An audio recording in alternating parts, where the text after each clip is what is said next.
Come on. There we go. Okay. Stream seems to work for me.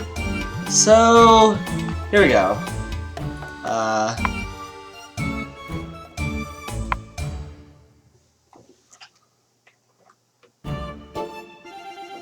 Throughout Aliana's childhood, abduction by Carnifex was a constant threat. She had to master magic at an early age to be able to defend herself. Despite her turbulent upbringing, Aliana is the most mentally balanced kid on the team. She's good at maintaining a level head in tense situations and often helps quell disputes between the other kids. My room door is open. I'm gonna close that.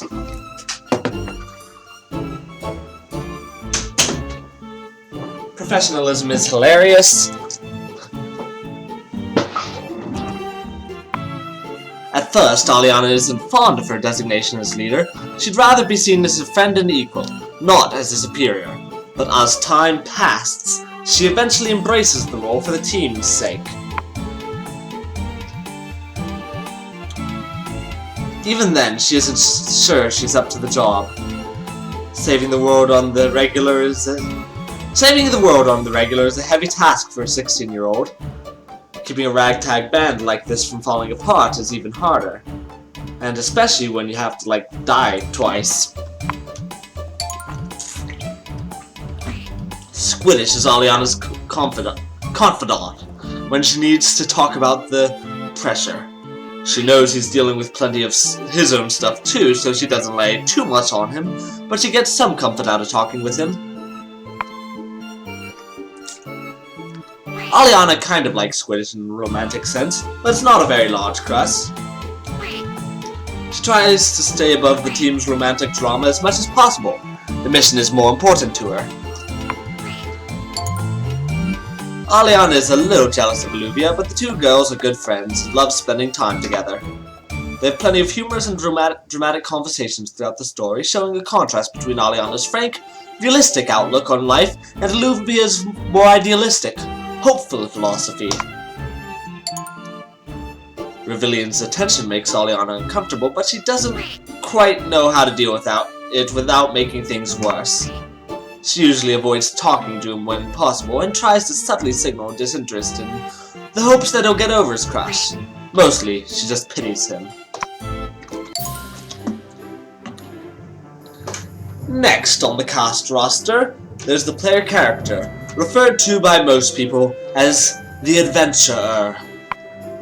The Adventurer tries to be the wisecracking funny man of the team, is quick with a joke and has a sharp wit, often indulging in bad puns.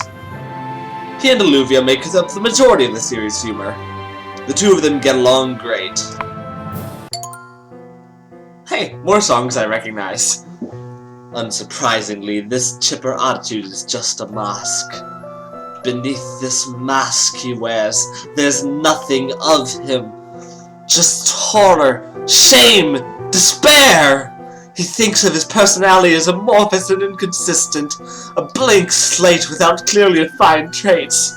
He thinks he's boring, and as a result his self-confidence is very low.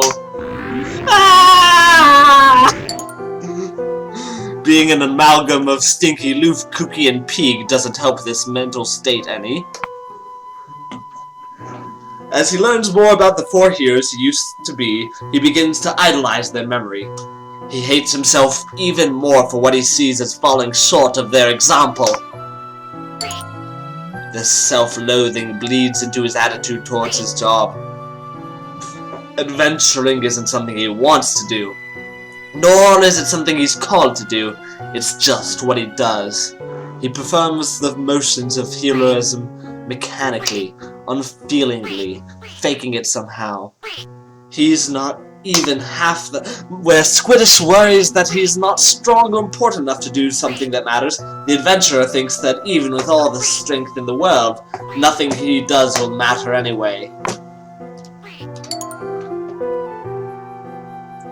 My character walking did startle me a little bit there.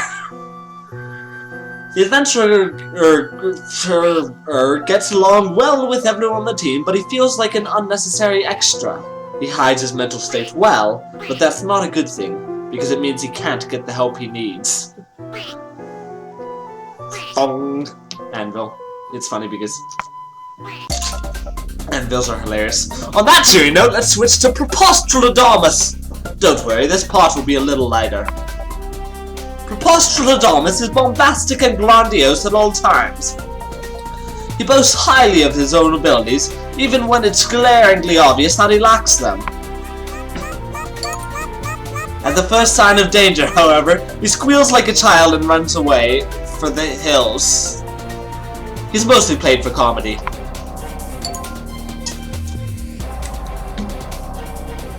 After the Safe Guardian series, Prepostradamus decides the kids can get along fine without his interference, and starts operating independently. He usually gathers information at the library, but is frequently involved in wild misadventures, causing him to traipse across the continent. Frequently, Prepostradamus will be possessed by a mysterious entity who is now dubbed Prepostradamus, who announces his entrance with the phrase, "Heed my words, adventurers!" and shouts everything in a voice layered with magic. In this state, prophecies will be vague but helpful, as opposed to specific but unhelpful. Shadow Prepostradamus is a strong asset for the team, but one that understandably freaks them out. Despite appearances, Prepostradamus is smarter than he lets on. He's excellent at gathering intel for the team, and on the rare occasions he's involved in serious conversations, he can be surprisingly thoughtful. Lastly, the team's founder and overseer, Jamif.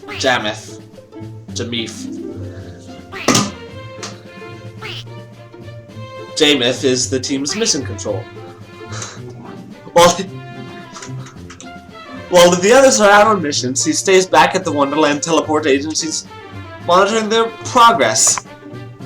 He organizes events behind the scenes, but takes little part in them directly. As a consequence of his role, Jamif is given the least screen time of the 7 task force members. No, bad!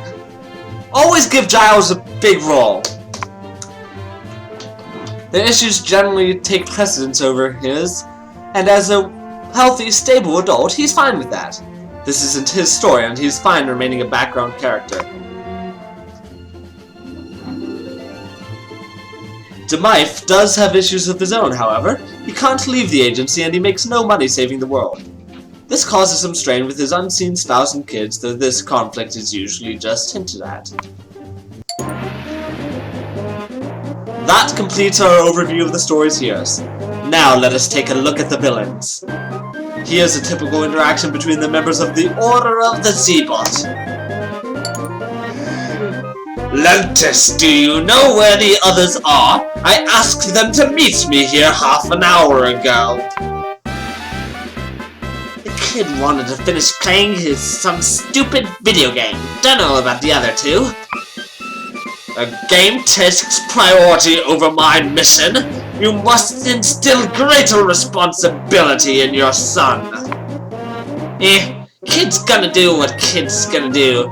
Are we even doing anything that important today? My nemesis and his cohorts have disadvantaged us far too many times. Mark my words, every meeting is vital. Without determination, justice cannot prevail. That was really pathetic on my end. I'm glad I don't have a webcam on because I just completely failed to crush a cup in my hand. Sure, whatever. Hi, sorry I'm late. It was really important and I was linked up with some friends and I didn't want to let them down. Sorry, I'm here now. Am I in trouble? Sorry. Calm down, young one. You're hardly going to be the last person here. Well, he might be the last one who's not a psychopath and has any brains in his head. Thanks, Dad. I think you have brains too. Should we just get started? I can't really see Torless saying anything interesting. Oh, the tiles flashing? I don't know. It's kind of always been like that.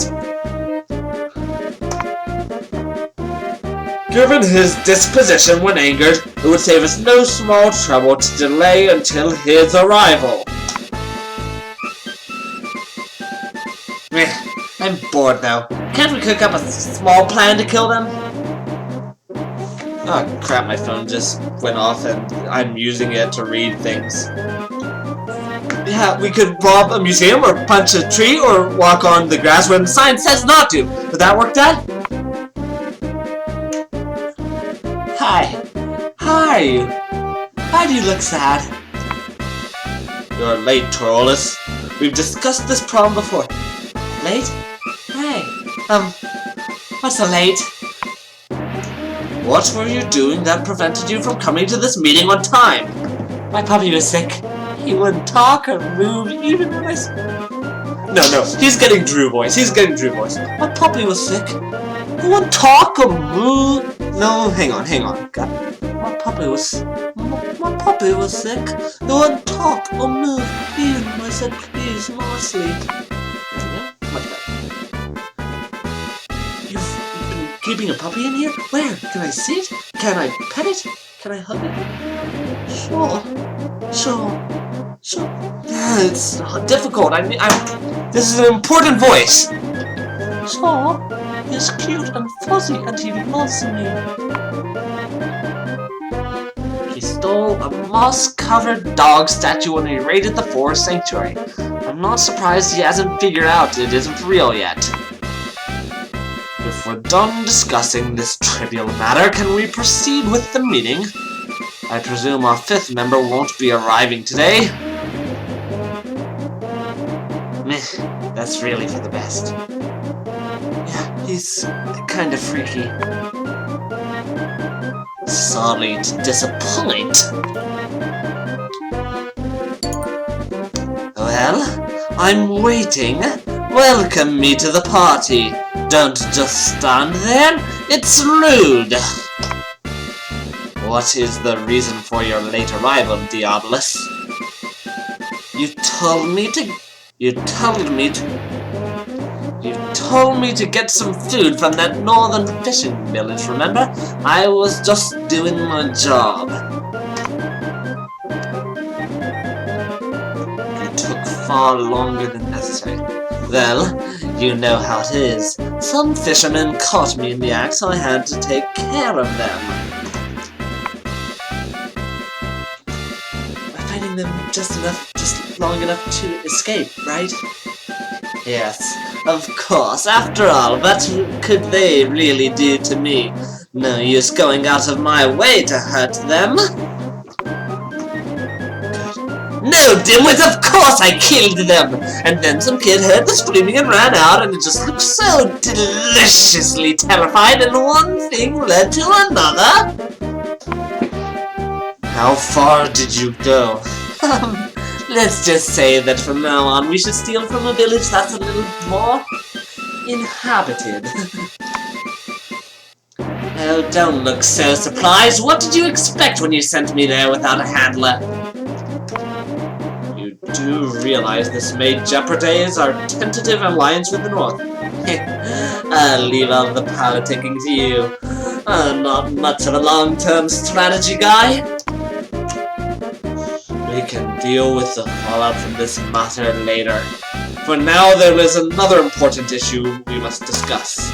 Intruder alert. Like with the task force, we'll briefly go over each of the Order members one by one. The natural place to start is with Carnifex, the founder, leader, and executioner, which is a very good flavor of pie. Most of the time, Carnifex is cold and calculating. He quietly manipulates the situation from the shadows. He's very aware of his advantages, his limitations, and how many pieces he controls on the board. Whenever the adventurer has the upper hand, however, Carnifex's image of collectedness vanishes. He becomes furious and impulsive. He's prone to making reckless moves that cost the Order in the long run. Yes! Executioner Pie is brilliant. Carnifex treats his supporters with the same disdain he does everyone else. He makes no secrets of seeing them merely as a means to an end. Their goals and concerns are unimportant to him. In his view, the conflict between his own good and his enemy's evil takes precedence. The only person he shows any respect for is Aliana, for reasons unknown. He is convinced that she must have been brainwashed or blackmailed into working for the task force. When his enemies gain victories, he assumes her intervention caused them. None of the other Order members get his obsession with the girl, beyond her presence supposedly being needed to unlock the Temple of Life. Conifex spends the entire series on a plan to obtain the Crystal of Life, but keeps his motivation for doing so a secret, even from the Order. Naturally, this leads to trust issues as the series develops. This is Lentis. He serves as Conifex's engineer, architect, and right-hand man. Lentis doesn't really care about what's right and wrong, what fates befall anyone, or much of anything. He's not fun to talk to, but he can be a needed voice of reason, which is why Conifex extends him some small trust. Lectus was once very outgoing, but became lonely and depressed ever since his wife walked out on him and his son several years ago.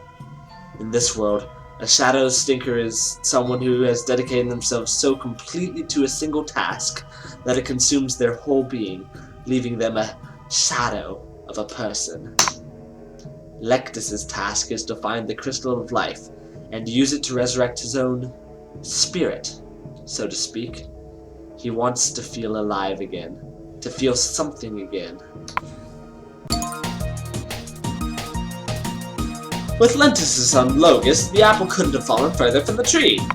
Logus is perky and upbeat, always seeing the best in everyone. He loves life and he loves to have fun. He provides some levity in the midst of the Order's crushing seriousness. Logus dotes on everything his father says. The idea that his actions might be wrong never occurs to him. He just wants to make his dad proud.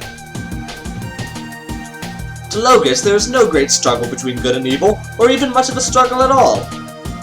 When he meets the protagonists, he treats them with genuine friendliness, as if they were a rival sports team.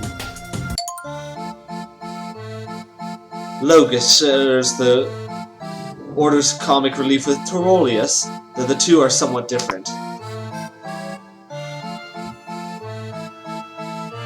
As the Order's dumb muscle, Torolius doesn't understand half the things anyone does or say. He just pops into the conversation at random points to talk about how much he loves food or similar topics. He seeks the Crystal of Life so that he can get a lot of cute puppies. The others know enough to not ask him how one goal would lead to the other. Torolius is normally calm and cheerful, but explodes dangerously when angered. For this reason, Conifex sends him to confront the task force more often than he does any other subordinate.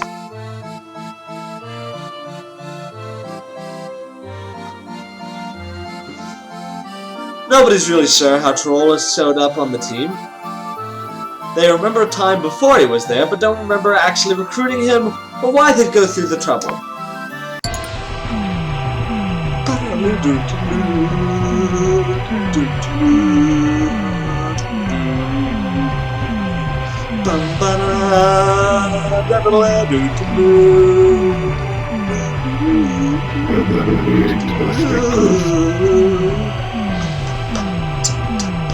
Okay, sorry. Love this song. It's great.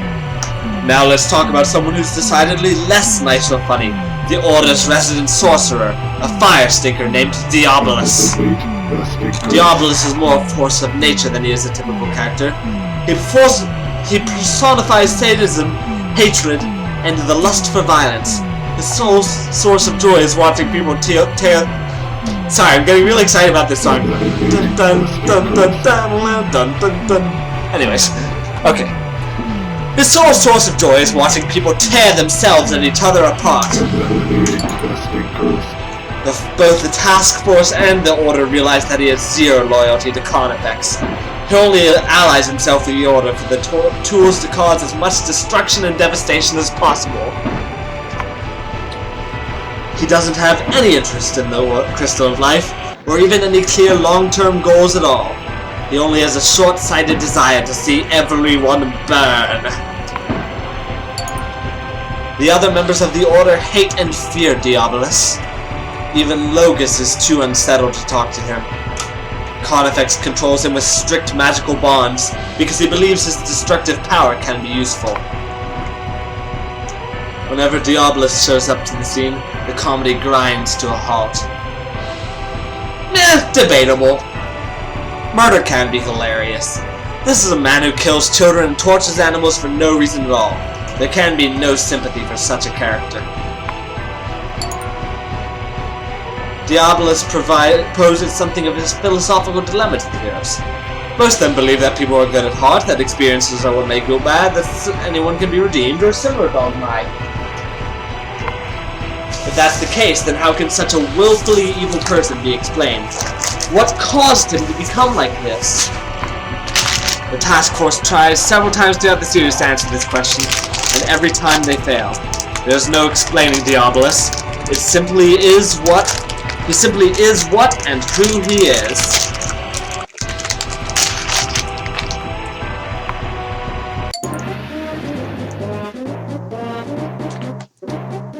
That rounds off the Order's official roster, but there's one more person to discuss. Occasionally, Lentus will suffer fits of lightheadedness. When this happens, he collapses and loses consciousness. And suddenly, a Shadow Stinker in a green top hat stands in his place, heralding his arrival with a booming, "Heed my words, adventurers!" The Shadow Stinker spouts cryptic prophecies which make little sense at the time, but eventually guides the Order towards its goals.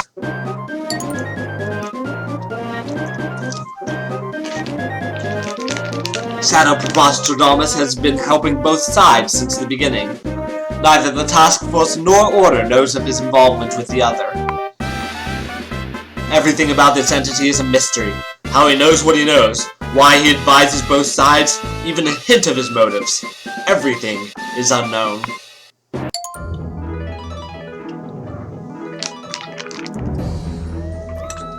There are two other actors to mention in this play, both of them neutral between the two sides. First, the secret Duckoid leader is an alien disguised as Shadow Stinker. For a steep price, he'll give out useful goods or information. He freely admits that he thinks morality is ridiculous and that he only cares about money. As such, he's willing to sell to both the task force and the Order. Second, Vivalium. Vivalium is the guardian and sole inhabitant of the Temple of Life, and Carnifex's much-loathed brother. Little is known about him other than his belief in a chosen one related to the artifact he guards. Now that we've done introducing the cast of characters, the play can begin in earnest.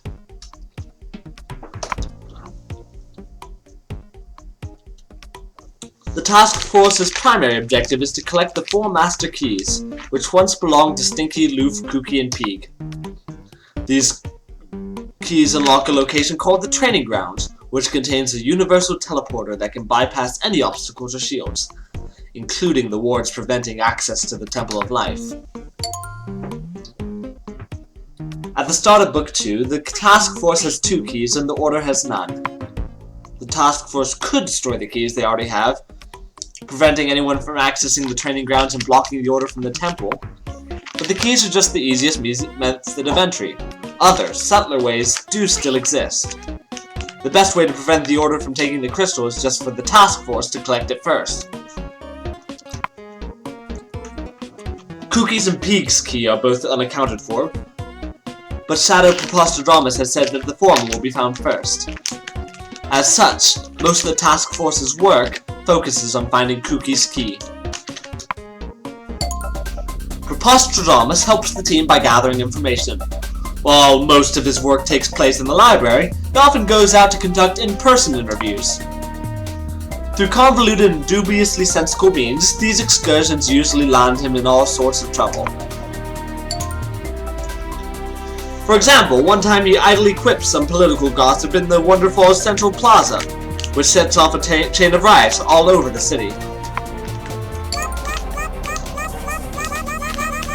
And one time he inadvertently causes a stampede of Skrithers, which aren't even herd animals. And one time he somehow triggers a volcanic eruption of the Lonely Top, which isn't even a volcano.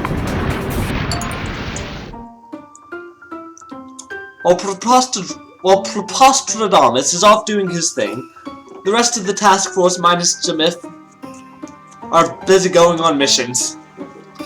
On one particular mission, a series of strange events happen, centering around Squiddish. One time, the task force is walking around and bumps into an invisible Safeguardian field. Squiddish doesn't notice and passes right through, only stopping when he hears the other surprised cries.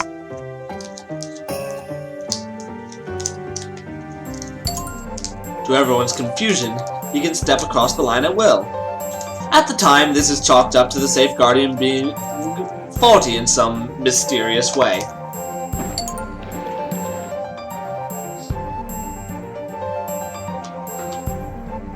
Later, the party is ambushed from behind by a burst of magical fire. Aliana acts quickly to extinguish everyone, but doesn't need to save Squiddish because for some reason the fire didn't affect him at all. Afterwards, in one of many battles with Torolith, Squiddish has sustained damage, and Aliana casts a healing spell on him without his knowledge. It has no effect. Surprised, Aliana calls Squiddish's name. He turns around and she tries the spell again. This time, it works. Realizing something is going on, Aliana tries a few experiments back at the agency, which confirm her suspicions.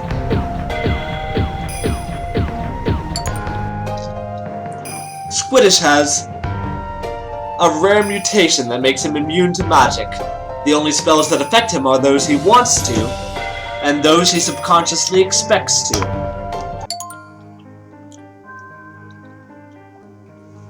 This is generally seen as a good thing, as it provides a surprise advantage against the Order. However, he feels differently about the situation, as he reveals to Aliana that night. Hey Squiddish, how are you? Do you think I should start going by Catalan again? Where's this coming from? I picked the nickname Squiddish to sound fun and quirky, but it just sounds ridiculous. Seriously, Squiddish. It's dumb. Does this have anything to do with the magic immunity thing? Yeah. It's just so freaky. I'm still trying to process it. Well, for what it's worth, I think it's amazing. You've got a superpower. Yeah, but I don't know, How did I not notice this before? How did I miss the memo that I've been different my whole life? Was I just too stupid to pay attention? Squiddish, you're not stupid. On top of that, have you ever even heard of anyone having this condition before? Why do I have to be the first one? What does this make me? It makes you special. It makes me a freak. I understand how you're feeling, but you should try to see this as a gift. Your power can only lead to good things, and when it does, you'll be the one who made those good things happen. Ugh, I don't know. I was born this way and didn't work for it. Can I really say that anything that happens is my doing? It's really because of whatever random chance that made me like this. Sir, every gifted person has asked themselves that question at some point. Well, if I'm so special, why can't I answer that question? Because, and another thing, this whole anti-magic thing is gonna make the others hate me even more. I can just feel it. Squiddish, what are you talking about? Nobody hates you. The adventurers always look down on me because he's better at everything, and now he'll resent me because I have an unfair advantage. It's not a competition. I doubt he even thinks Revillion's gonna think I'm a jerk even more. Preposteradamus is gonna be jealous too, and Illuvia. God. Illuvia might dump me. Squish, you're just being ridiculous now, and I think you know that. No, I'm not. This is a disaster. Only if you make it one. I don't know. Hell, maybe you're right. I just need to be stronger. What does that even mean? I need to be stronger! Do you want me here? No, no. Go to bed. This is something I need to work out myself. Okay, if you're sure. See you tomorrow, Squiddish. See you tomorrow, Aliana.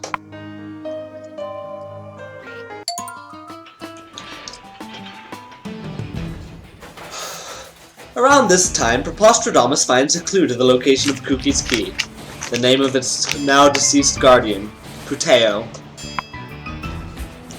Normally this wouldn't be much help, but it becomes very useful because of a progress at the Wendell K. Blog Research Facility, which,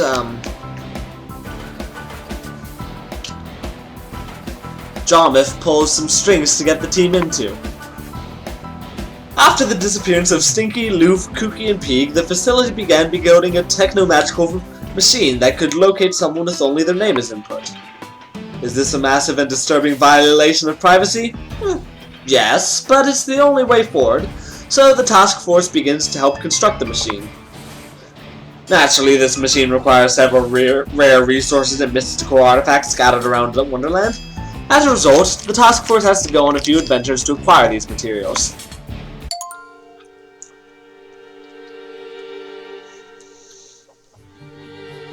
On one such adventure, into an ancient emperor's tomb, the task force finds something unexpected. A Shard of Darkness. A Shard of Darkness is a powerful source of magic that can be applied to any spell so long as the spell is malevolent, with very few good repercussions. As a recap, the adventurer carried such a shard with him unwittingly throughout Book 1, with its status as such only revealed to him halfway through the climactic adventure. I do not remember that at all. After retrieving Loof's key and surviving an unexpected encounter with Carnifex, the adventurer found that it had somehow been replaced with the Shard of Light. A Shard of Light is naturally the opposite of a Shard of Darkness. It can power any spell that is benevolent with few bad repercussions.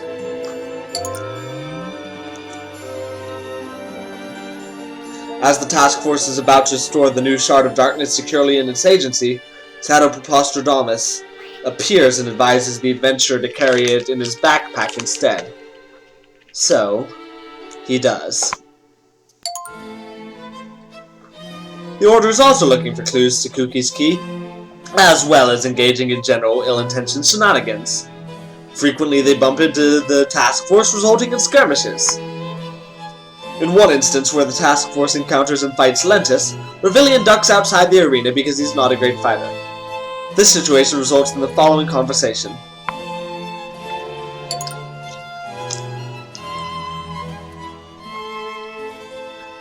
Hi there. You look upset. What's wrong? Ah! Stand back, ye villain! Companions! I am under assault! Well, take it easy. I don't want to fight.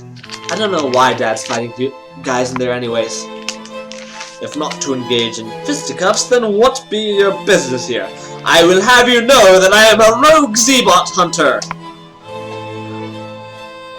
Dad said I wasn't strong enough to help yet. He sent me out here so I wouldn't get in the way.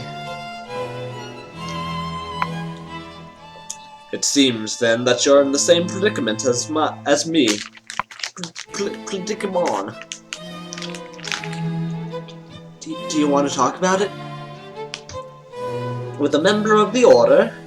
Is that allowed? Sure, I won't fight. Mind if I take a seat?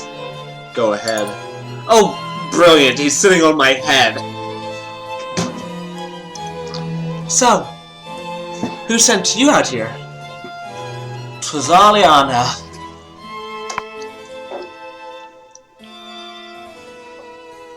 That sigh. You like her, don't ya?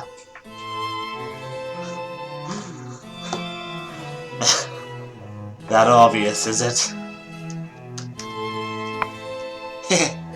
think you two would be cute together. Well, it's a hopeless cause. I'm just not good enough for her. Oh crap.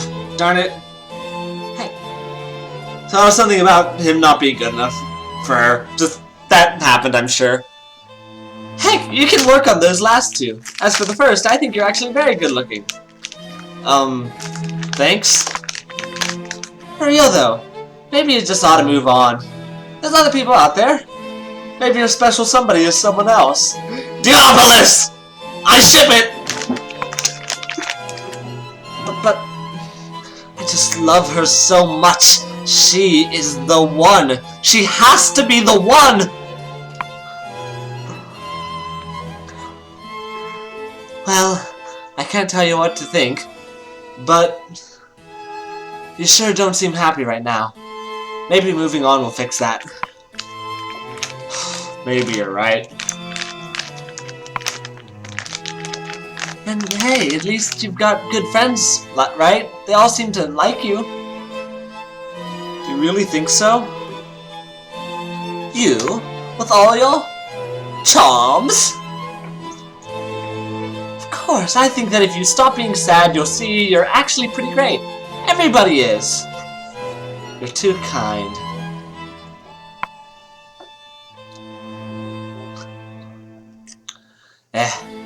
This isn't worth it. The boss will yell at me, but I'm packing up and leaving. Come on, kid, let's go. That's my cue to skedaddle. See you later, sorry, what's your name? It's Revilian. What's yours? I'm Logus. Nice to meet you, Revilian.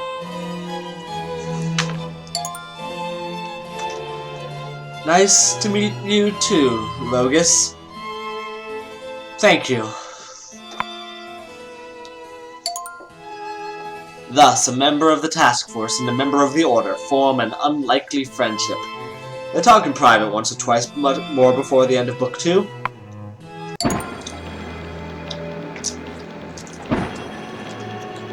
Later, during a rare direct encounter with Carnifex, the adventurer finally learns why his name being secret is such a big deal.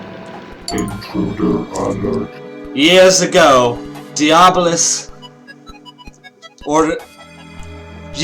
Carnifex ordered Diabolus to cast a curse over the name itself, to prevent anyone from speaking or writing it.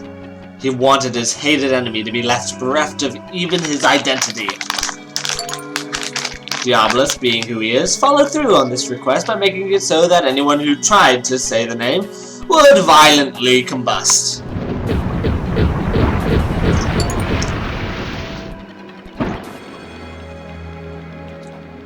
For the next few hours, innocuously saying a name caused several people to die in needless, painful deaths. Those near them at the time died too.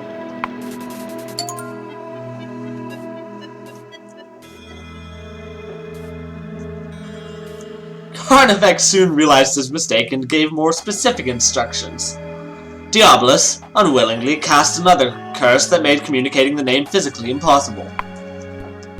Anyone who tried to say it would choke on the words. Anyone who tried to write it would find their fingers slip. Unless one is extraordinarily thick-skinned, discovering an intense vendetta against oneself is rattling. The adventurer knew Carnifex hated him, of course, but not that he would warp reality just for petty vengeance. As a result, the adventurer's mental health deteriorates further after this incident. Keeping up a facade of cheerfulness becomes harder than ever before.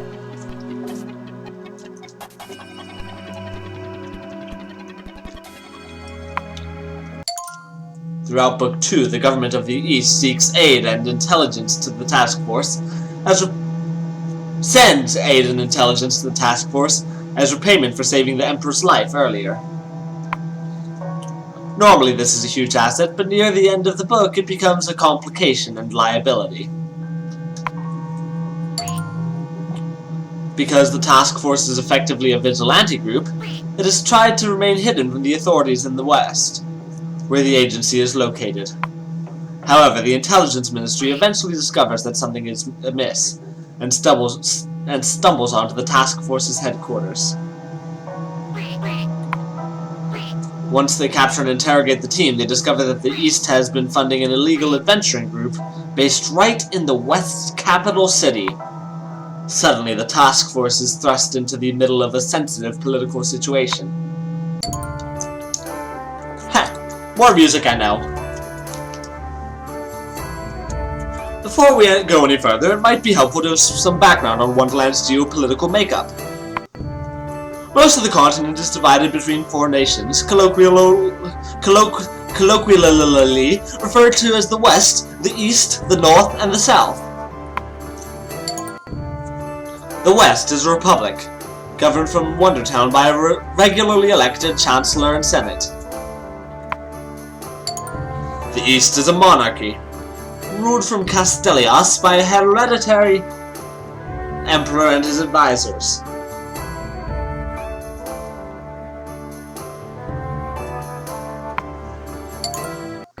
Relations between these two countries are frosty at the best of times. The West culture highly prizes democracy, meaning it naturally resents the non-democratic East. The West also has a large colonial appetite and envies the East for having about twice its territory. The East's reasons to dislike the West are more economic than cultural. The West is friendlier to large businesses and has a larger impoverished class, so many Eastern companies have outsourced jobs there. After a series of unrelated diplomatic incidents, international resentment has increased significantly in both nations, with factions in each calling for war. This political conflict is fleshed out more as the series progresses. Both nations are portrayed sympathetically, but with flaws. Neither is entirely in the right or in the wrong.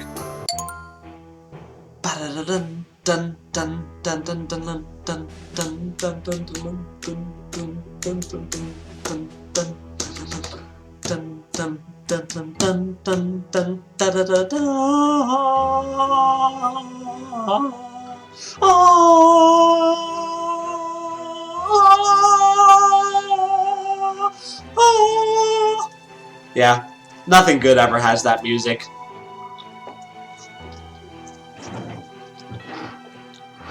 Whatever gripes the West and East may have with each other, they can at least agree that the other is better than the North.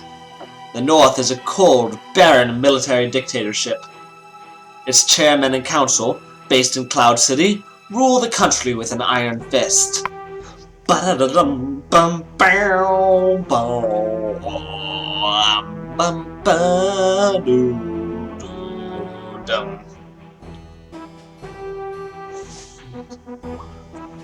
Political and social freedoms are severely limited. Freedom of speech is an alien concept. The chairman's word is treated as divine, and northern culture centers around his cult of personality. Family and friends are encouraged to spy on one another. Anyone deemed insufficiently patriotic is arrested by the secret police.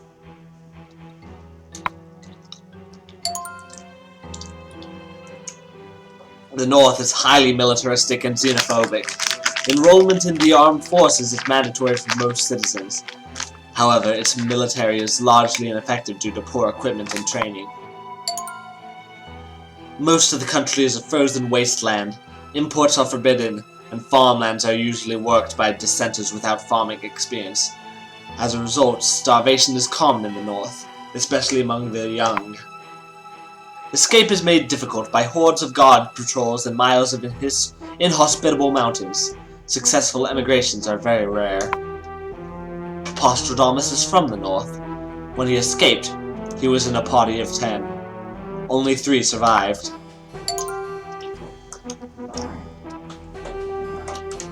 The West and East hate the North, but don't see it as a threat. Its economic power is almost negligible, and its military technology is greatly inferior. The North could be crushed easily in conflict with the West or East, but such a conflict would consume lives and resources en masse. Its continued existence is deemed the lesser of 2 evils. The North is entirely unsympathetic throughout the series. Much like Diabolus exemplifies how bad a person can be, the North exemplifies how bad a country can be.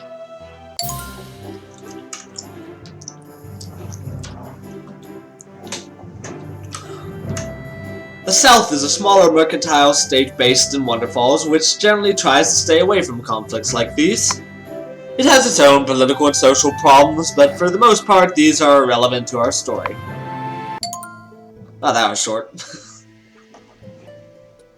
After the task force gets caught by the West, they're forced to perform some work for the government to avoid arrest, as well as to keep tensions between West and East from escalating into instability. Some of the West's dirty work involves espionage in the North, as it happens. The intelligence authorities want to know about any vulnerabilities in Cloud City, especially in the primary government building, the Citadel.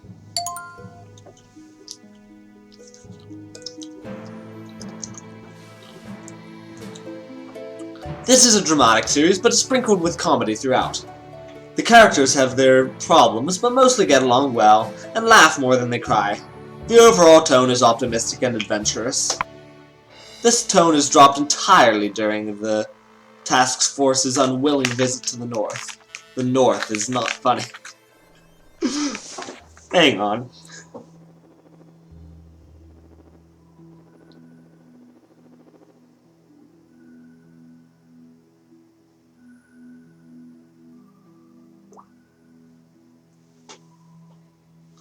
Okay, just had to drop that.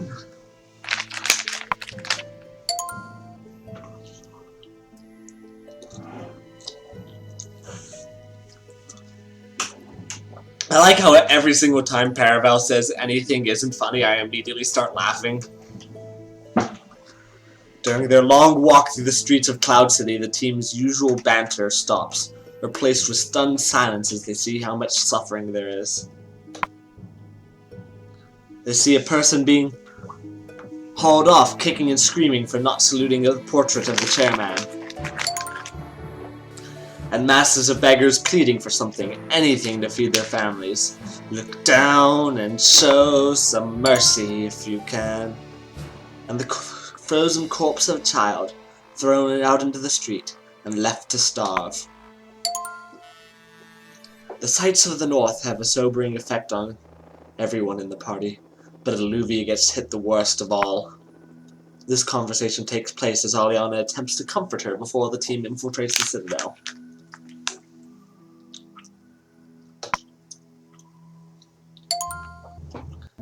Everyone is standing on my head! Eluvia, are you okay? How can people be so horrible? I wish I knew. These people were starving, freezing. They could have stopped this. Why don't they stop this? Why? I think they... And that's not all. The rest of the people here, they go along with all this. The chairman starves them, and they love him for it. It's completely wrong. I thought that people were basically good, that they would usually do the right thing. This cruelty for the sake of power, it's unspeakable. Yeah. I don't understand. I was wrong this whole time, wasn't I? About what? This is what people are normally like. This is the default. We're all just putting on airs and pretending we're not like these people. No, that's not harsh and cruel. The world is harsh and cruel.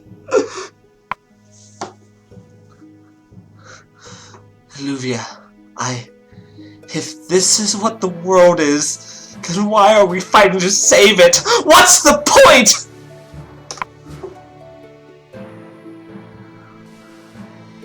Because there are good people here too. Not nearly enough. This is terrible. Everyone's awful and everyone's terrible, and it would all be better if it all went away! Illuvia, I think I've known that for a long time. Why should I keep pretending to be happy? Why should I pretend everything will be okay? It won't. Please, try to retain some hope. No! Hope is useless! Everything's useless! It's just not worth it. Saving a world this mad. It's cruel.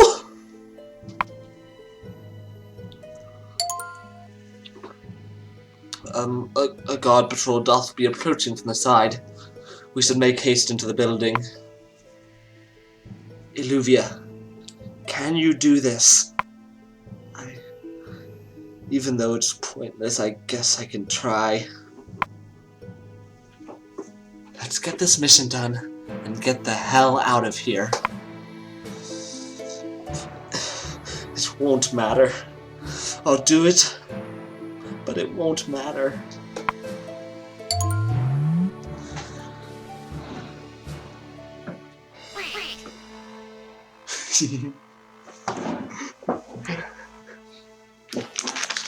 Later, after the mission is complete, the task force returns back to base to cool off. By this point, Illuvia has moved beyond panic and confusion and has become sullen and depressed. Her mask of enthusiasm has shattered and fallen. You should talk to her. You should talk to You should talk to her. What am I supposed to say? Just let her know you'll be there to support her. Yeah, you're right. I'll do my best to fix this. Wait, there's no why. Howdy! How are you, sweetheart? Please. Please, just go away. Well, aren't you just a bundle of sunshine tonight? Come on, lighten up a little. Nope. Nope. Nope. No point. What's got you down? Everything. What's so bad about everything? I like everything. It's meaningless. Everybody is terrible and nothing ever gets better.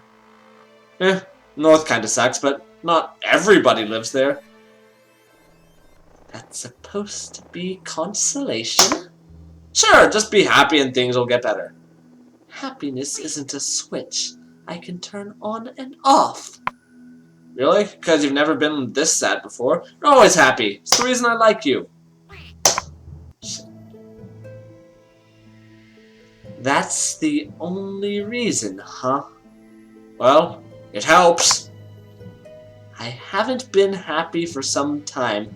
I've just stopped pretending that the world is a breath of cold, uncaring nothingness. Oh, buck up. You're being ridiculous. I don't care. Well, then start caring.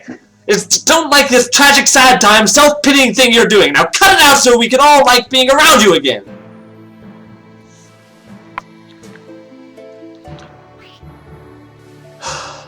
I'm breaking up with you. What? Are you serious? Completely. I thought that we... Are you sure you don't want to think about this? I have. It's over, Squiddish. Don't call me Squiddish. My name is Cavalon.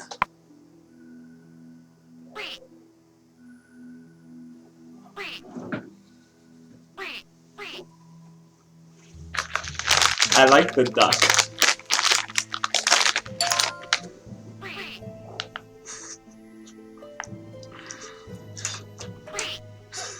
Sorry, the duck is just... Okay. I'll get a hold of myself. I'm sorry. Yeah.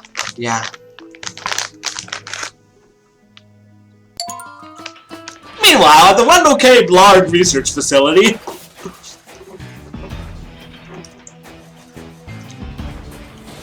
What do you think they'll need us to retrieve this time? Mystical rocks found in a cave in Foggy Peak?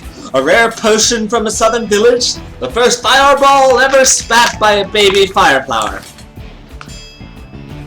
I sense that the next ingredient we must obtain is something powerful, hidden for a long time. Weeks of trials and tribulations will be needed to uncover it, and we shall only prevail at the moment when defeat seems inevitable.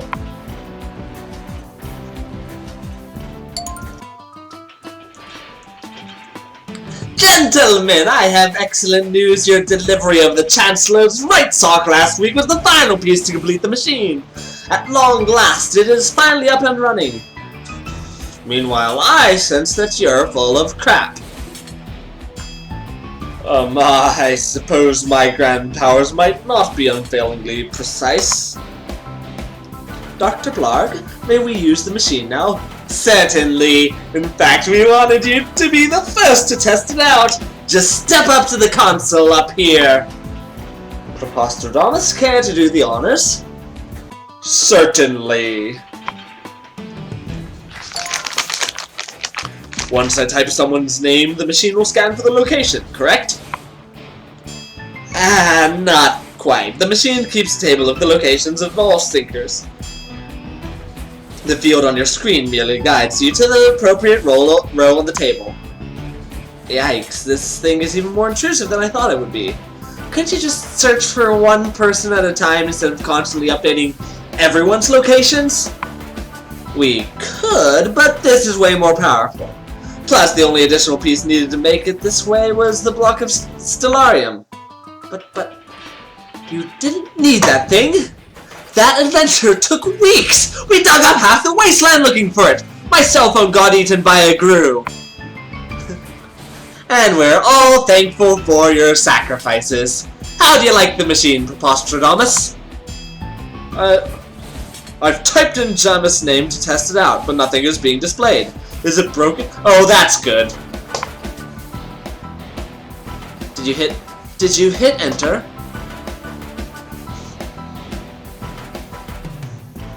Oh. Well, could be worse, but probably bad.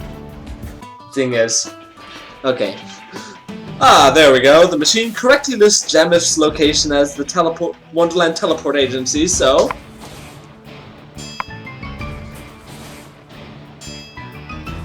Preposterdomus, what's wrong? Look. 4 rows above Jamif's name.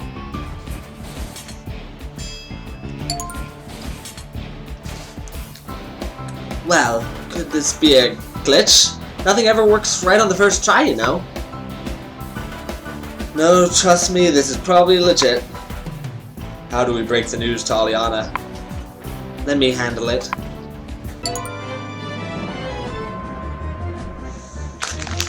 Meanwhile...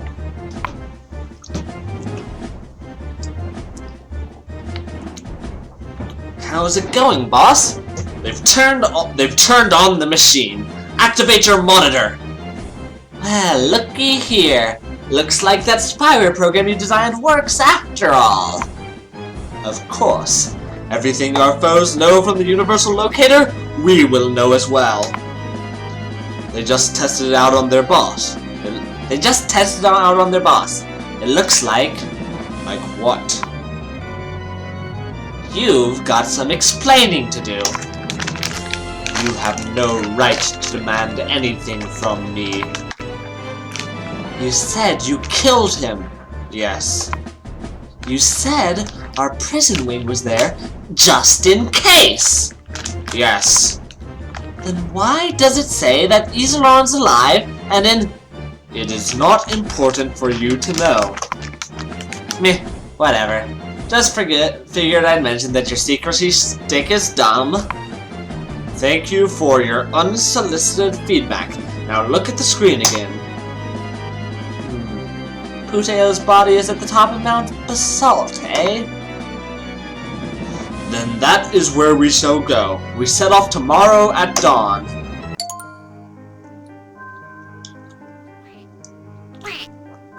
Later that night.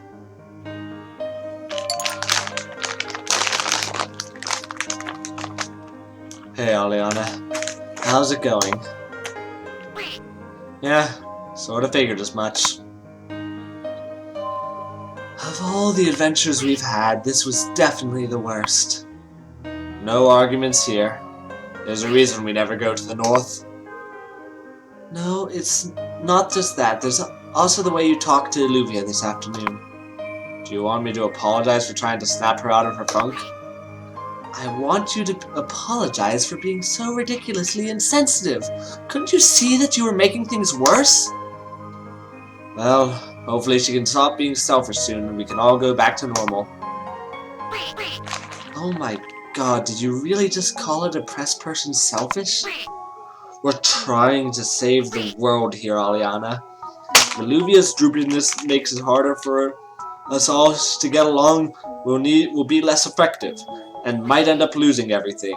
She needs to perk up for the sake of the team. I can't believe you. What she needs is to learn to deal with her emotions, and pretending those emotions don't exist won't solve anything. Isn't this like when I found out I was immune to magic? I'm pretty sure your advice to me could just be summed up as just be happy.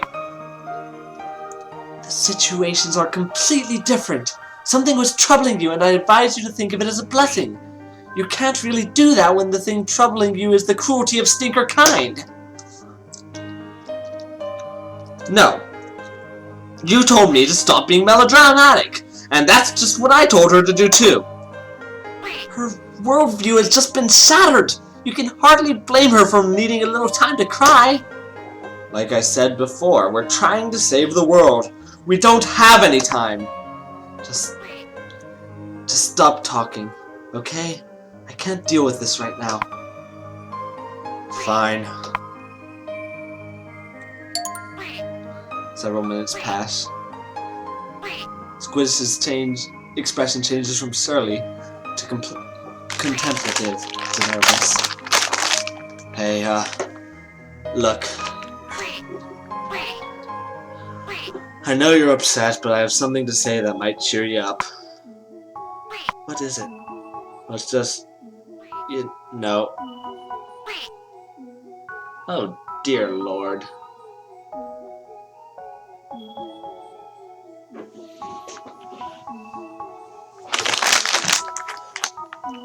Okay.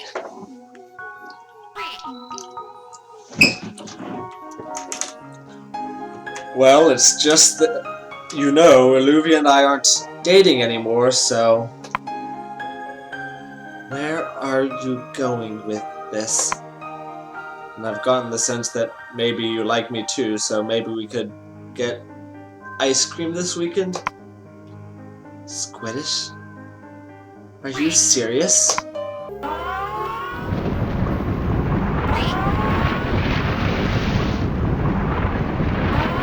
Yeah, I thought that maybe... Are you serious? Whoa. No need to be like that, You just what? You just wanted to see if I would be your backup option on the same day your last relationship ended? No, you're wrong, I'm not... Especially when the breakup was caused by you verbally abusing her until she couldn't take it anymore. What kind of a person are you? Hey, that's not fair. Did your relationship mean so little to you that you can toss it aside so easily? Did she ever mean anything to you at all?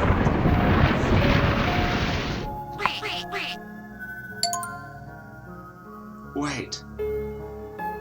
Yes? Will I at least get to see you tomorrow? Yeah. See you tomorrow, Cavalon.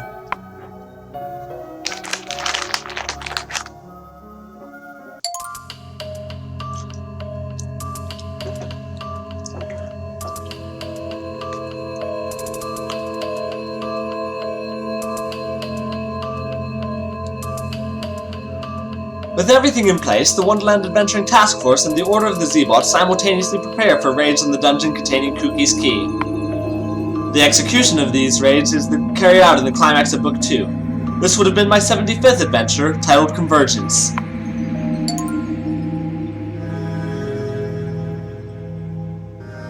The 5 task force members on the away team begin their raid at the mountain stronghold's southern entrance. Meanwhile, the Order begins by breaking down the northern door. On the sidelines...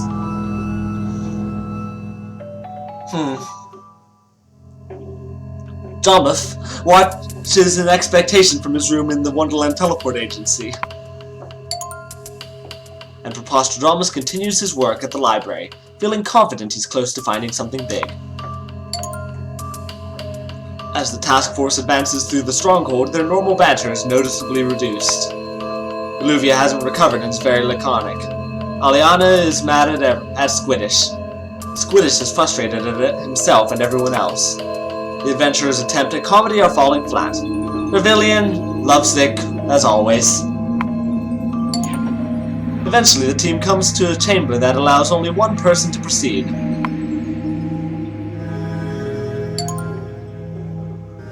The sign saith, "Send forth your group's leader. In this next room, you and your opponent's leader may do battle for the key." That would be me. Yeah. You're not going to put a challenge forward? I'm just surprised you were the first to claim. It's been a long time since our spat at the throne room. It's probably better that way. You know, he's on the other side. I know. Are you sure you're ready? I've been running from him my whole life. It's time. Even after what I told you about your father? Especially then. This is something I need to face.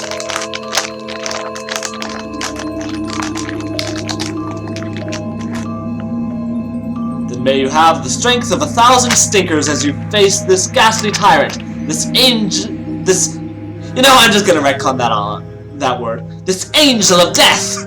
May all of the powers that be with ye. Yeah, that. Good luck, Aliana. See you on the other side.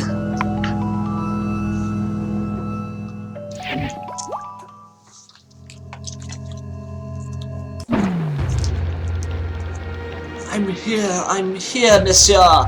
The angel of death. Ha ha ha ha.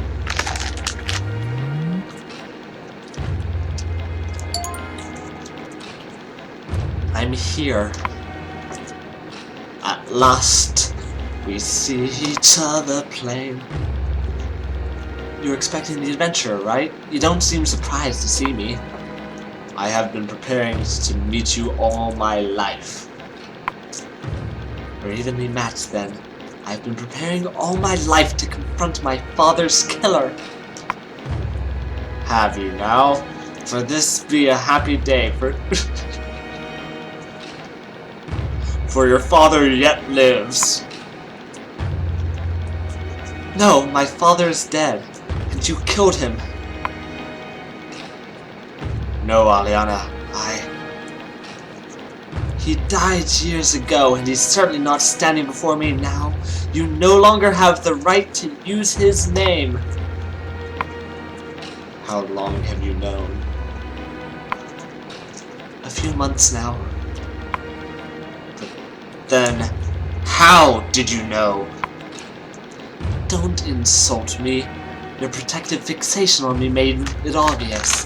The universal locator just confirmed what I already knew. A father only wants the best for his child. You hunted me for years. I spent my adolescence running in terror from your constant kidnapping attempts. And you almost killed my friend several times. How is any of that the best? You would not join my side on your own. You inherited Rosanna's stubbornness. Did you imagine I would join you after you captured me? You're an enemy of all Wonderland. Nonsense! My only goal has been to build a better world where my family can live in peace.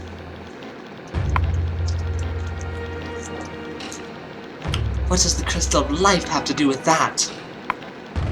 A family is no family without its mother. That's why you want the crystal then? To resurrect her?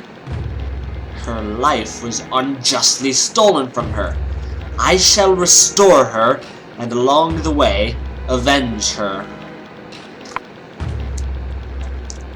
What are you talking about? My mother died from illness. Is that what they told you? How cowardly. Who killed her? It was the adventurer. But why would he ever? That's not at all like who he is.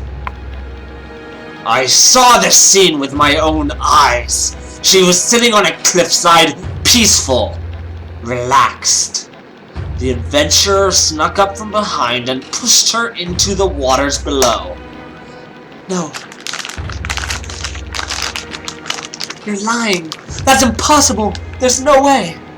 I fought and chased him for 15 years after that day.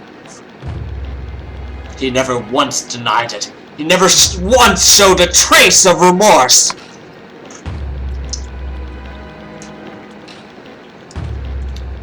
Then for all this time, Do you seek the murderer of your parent? Cast your gaze backward, not forward. If what you say is true, then why have you tried to hurt so many people? Kidnapping, arson, assassination, why? My northern sponsors demand it. It is my mission to retrieve the Crystal of Life at all costs. Even if a lot of people have to die. Regrettable, but necessary.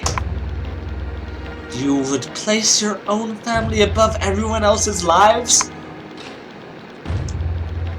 If they fall and I stand, that is as sanctioned by the natural order of things. It is no crime for a man to protect his own kin.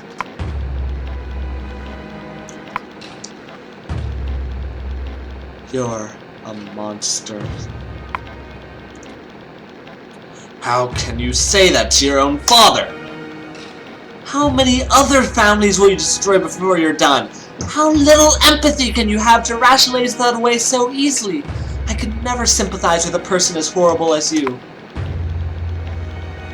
So even after all I have said, you would still side with your mother's killer? I don't know how I'll ever look at him again, but a murderer of one who can't even remember his crime is at least better than a would-be murderer of thousands. This wasn't how it was supposed to go. You were supposed to realize my virtue and join my cause. We were supposed to resurrect Rosanna together. My fantasy is just that, Carnifex. It was never going to happen. So be it. If I must destroy my own child to see my quest be done, that is a price I am willing to pay.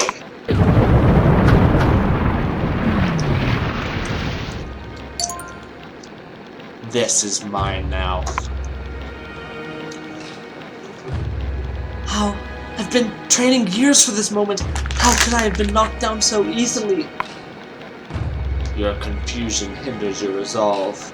My fury only strengthens mine. What's happening? This temple is designed so that the side which does not claim the key will be trapped at the mercy of the victor. In a few seconds, the floor will fall from under you and your friends in the other room. No! What are you going to do? Me? I need not do anything.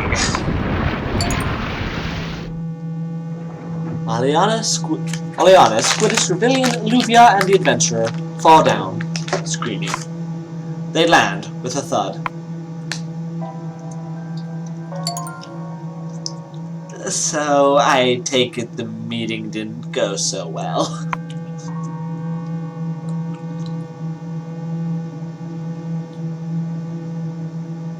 Fair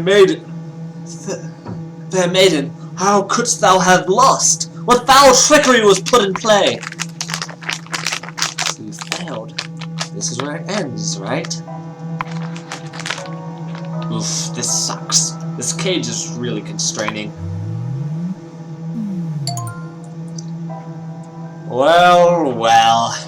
How the mighty have fallen. How are you today, villainous adventurer? I'm doing just dandy. Let me out of here and I'll show you. Oh no, I don't think that would be necessary. In fact, I see no reason for these cages to ever be lifted. You're just gonna starve down here. It is the price you must pay for assisting this evildoer with his work. Carnifex, this is cruel. Even for you. Cruel? No, never. For the virtuous I show great mercy. Great acceptance. Let me prove it to you.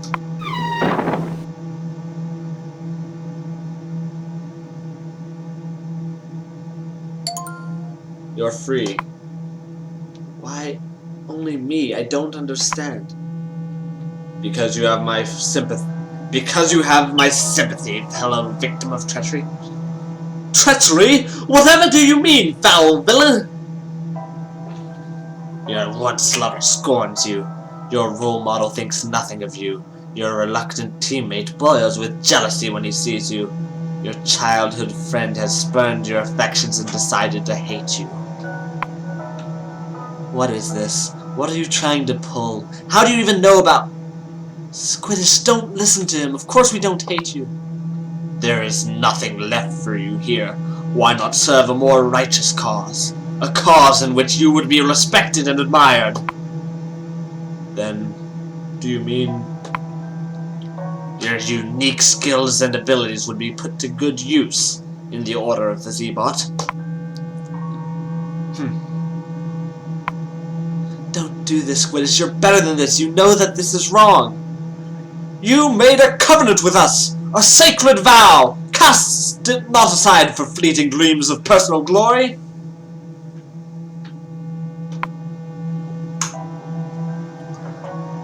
Come on, get it together! Don't get suckered in! He's who we've been fighting all along! Luvia closes her eyes tightly. Over the pleas of his friend, Squiddish stands and thinks for 30 seconds or more. As time passes, the other's cries fade to silence.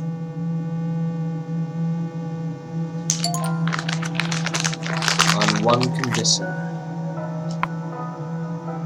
Squiddish, no, please. Shut up. You guys don't like me. You guys never liked me. Aliana is taken aback. She lets out a small sob.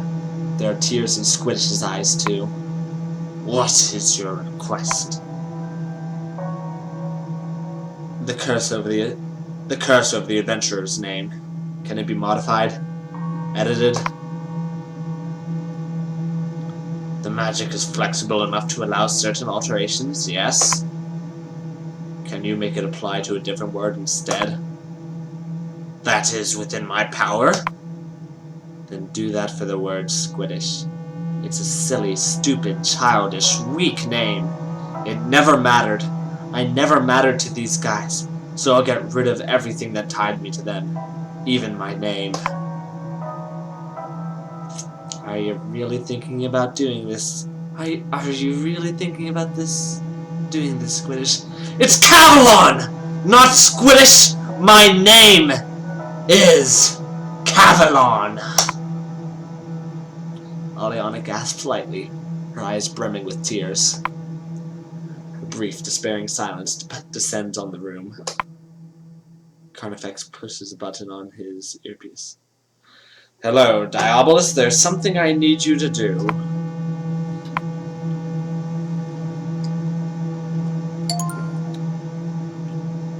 It is done. Woo, that didn't take long. So, what you want me to do first? You'll find Lentus and Turolus outside. Guide them to the Wonderland Teleport Agency and destroy it. While you're there, steal Stinky's key, Luff's key, the Rainbow Shards, and the Shard of Light. Will do. Don't do this. Don't do this. Tried to say that word, didn't ya? You might as well forget it. Just forget I was ever the sniveling, pathetic sidekick you always saw me as. Look at me now! Please, stop! No! Well, gotta run. See ya! Oh, by the way, I don't really like Zebot hats. Can I keep my own hat? Sure. Thanks. That's all.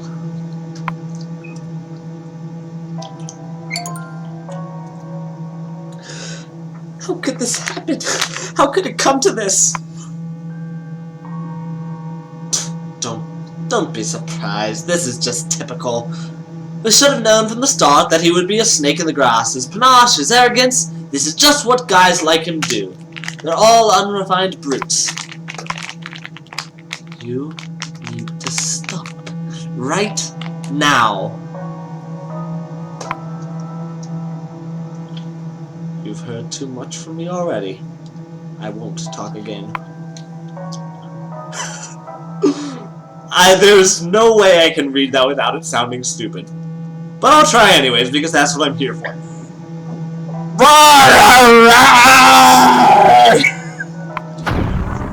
Oh, that worked out well. Incredible. You summoned enough villainous rage to shatter your cage. It's because I'm pissed. What you did was just awful, and you know it! My every action is taken in the service of the right. Yeah, keep telling yourself that. Now get out of my way! You mean to pursue my new disciple? Yeah, no way am I letting all our progress get wiped clean because of this. I'll fight you, and I'll fight him, and I'll fight everyone if I have to! Give in, foolish adventurer. You've already lost. I don't care! All I know is I'm going to take you down! Such tenacity. Very well. If it is a fight you desire, it is a fight you shall have. Bring it on. They fight. The adventurer wins.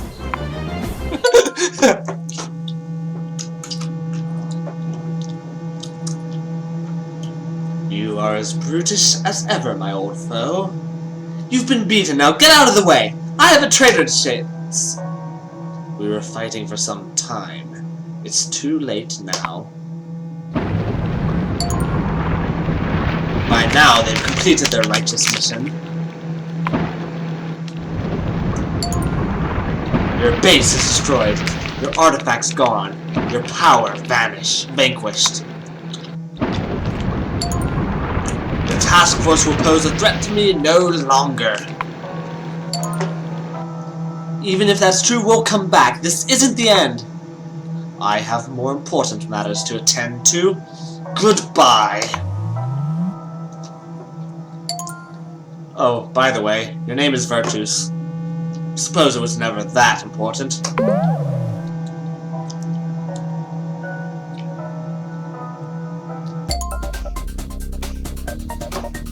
No. How can these notes be so complicated to decode? Postradamus clenches his fists tightly in frustration. A moment later, he unclenches them and gasps, having received a flash of inspiration.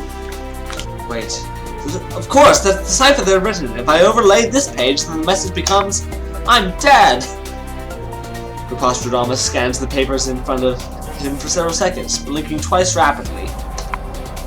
His eyes widen and he quickly grabs a pen and scratch paper. Seriously, if you're like, the character's been out of the story for a while, never solve a code when things are going wrong.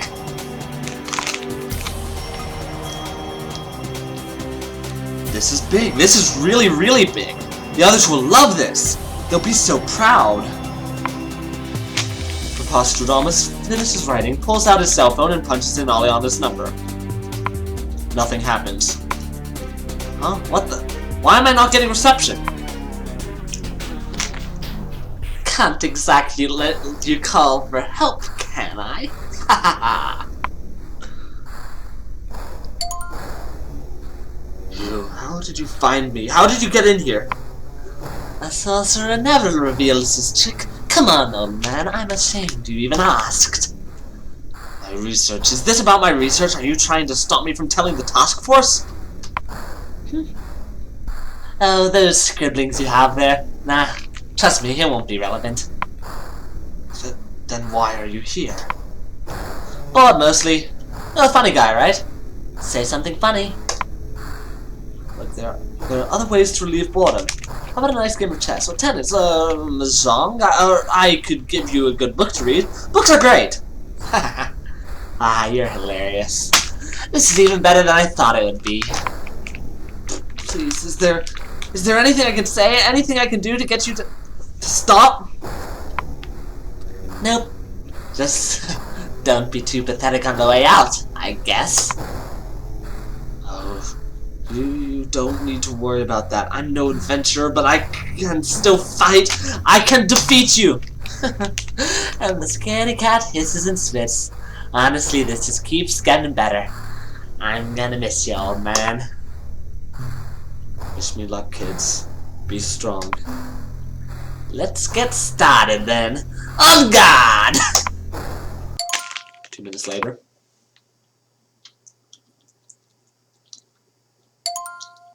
Psst. Such a shame. I got some blood on my tie. At least it blends in.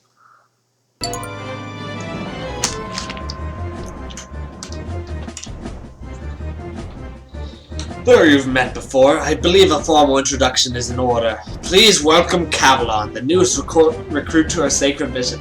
I didn't think the fact that Carnifex's voice and Cavalon's voice was mostly the same, except that Carnifex was villainous here. I didn't think that that would end up being a problem. But apparently... Hey, guys. Hi, I know we'll be good friends. Hi, how are you? Are you feeling okay? How are your other friends doing? Don't know, don't care. Don't care? But they seem like such fun people. And the Revillian guy is really nice. Yeah, whatever. Can we talk about something else?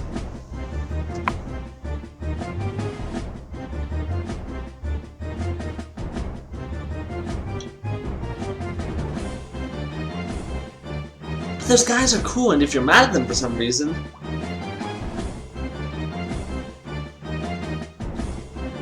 I said drop it! Wow, okay, jeez. Oh, don't apologize. Sorry, it's been a long day. Guys, I'm feeling a little faint, so y'all might want to listen up. Oh, boy. Heed my words, adventurers. Forget not what I say, as it shall be critical to your success. Hey, what have you got for us this time, Mr. Green Hat Dad? Leave us. Your leader and I must commune in this chamber alone. We have to. Your weird magical vaguenesses are so fun to listen to. Do as he says, Logus. That goes for you two as well.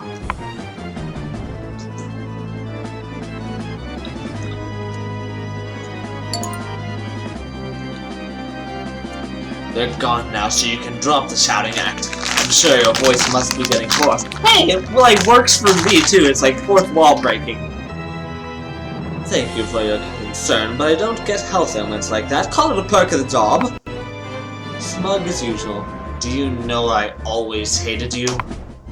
Take your long simmering frustrations out on someone else. I don't have much time. Get on with it then, brother dearest. You know, I've been advising the task force as well, yes?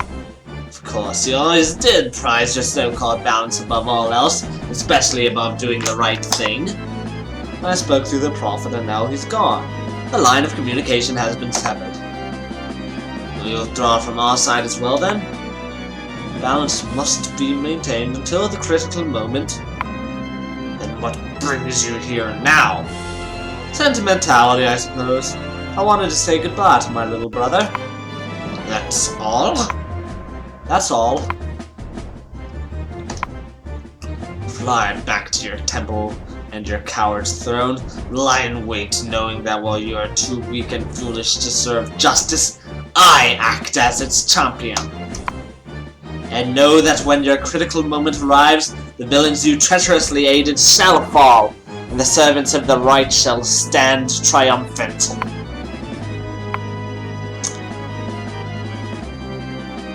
You know Rosanna is watching you from heaven. Do you really think she's proud? Go!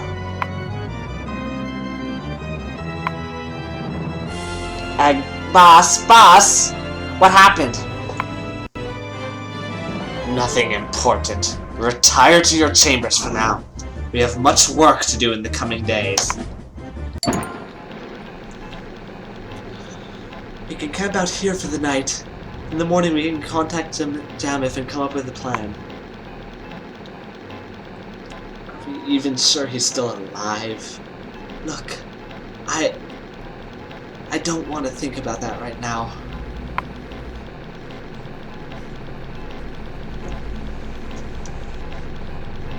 Oh, Virtus is me. Well, this isn't the end, at least. Shut up, you coward. What? What do you mean? Nothing, forget it. Alright.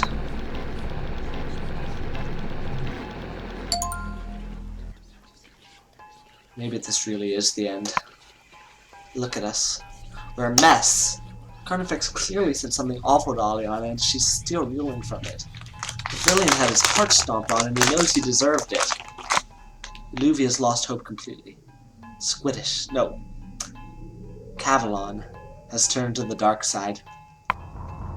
We don't know what's happened to Jamif and Prepostradamus. Prepostradamus said he would call us later. He sounded really excited.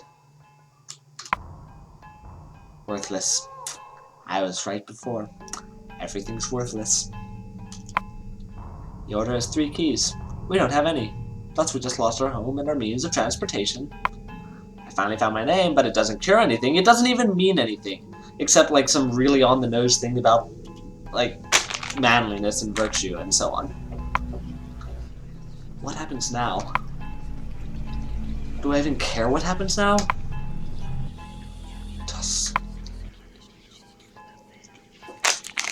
Ooh, what? Snap out of it, Virtus! Virtus, I can feel something! Something's changed! Look in your inventory! What's there to find? There's nothing there except the shard of... A shard of... Oh, I could have hoped. A shard of light? A single ray of hope.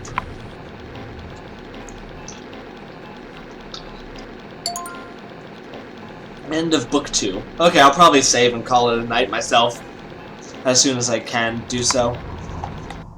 Save game. Are you sure?